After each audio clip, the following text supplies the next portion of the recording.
Salut, ici Maps! Aujourd'hui, je vous parle du livre L'année la plus longue de Daniel Grenier. Donc,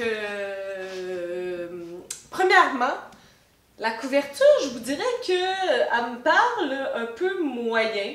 On voit comme trois hommes d'une certaine époque avec la barbe et le chapeau, tout habillés de gris, beige et brun. L'histoire, par contre, semble assez intéressante. On parle d'un homme, Albert Langlois, qui un jour explique à son fils Thomas qu'il n'est pas comme les autres et que, pour une raison quelque peu scientifique, l'équilibre précaire du monde et la révolution des planètes, le tic-tac atomique des horloges suisses, il ne peut exister tous les ans. Et quelque part dans une société royale secrète, on a décidé de son sort plusieurs années auparavant. Donc Albert disparaît de la vie de Thomas et avec ses secrets et tout ce que cela contient. Et Thomas se met à grandir comme tous les autres, mais sans son père. Alors, comme ça me semble un peu étrange. Je dois vous dire que je n'avais pas tant d'attentes.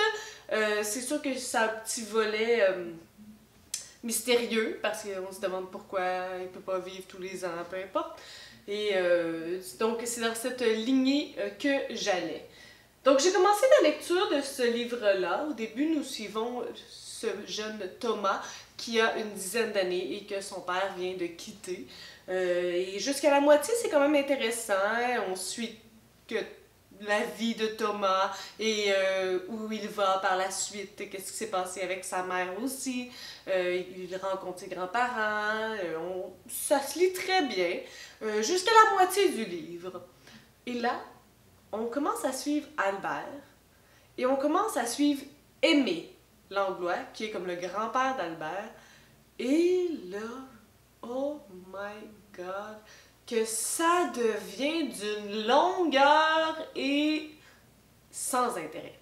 Je vous dirais que, rendu à la moitié, là, j'ai perdu de la vitesse, parce que là, la narration, elle était sur Aimé Langlois, et que ce n'était pas très intéressant. Je tournais les pages en voulant juste achever ce moment, achever la lecture.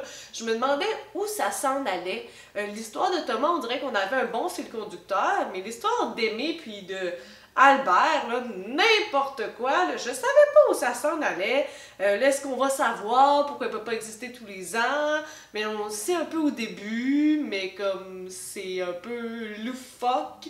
En même temps, oh my God! À n'en rien comprendre. Donc, j'ai parcouru les pages. La majorité de l'histoire était finalement autour d'Aimé, et puis sa vie ne m'a pas du tout intéressée, j'ai pas du tout accroché, c'était sans intérêt, j'avais aucune motivation à parcourir ces pages, je voulais juste tellement le finir, puis en même temps je me disais, s'il y a une autre partie sur Thomas, si ça finit sur Thomas, ben je vais trouver ça intéressant parce que j'aimais le début avec le personnage de Thomas, mais j'en avais rien à cirer des autres personnages.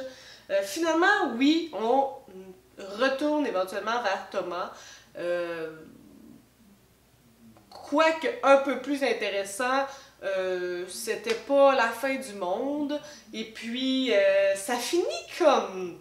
On dirait que j'ai encore plein de questions puis qu'il n'y a pas de réponse. Finalement, est-ce qu'il y avait vraiment quelque chose de scientifique à ça? Est-ce que c'est vraiment ça qui s'est passé? Est-ce que... Ah, je sais pas, on dirait que comme j'ai fini le livre, j'étais comme...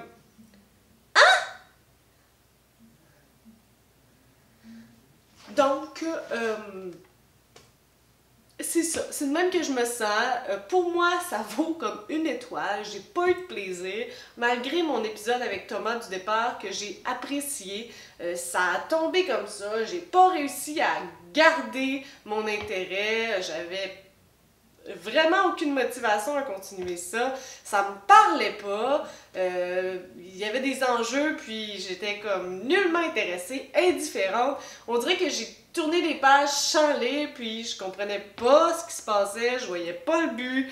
Hein? C'est ça. Donc, c'était décevant. Ce livre ne m'a pas plu.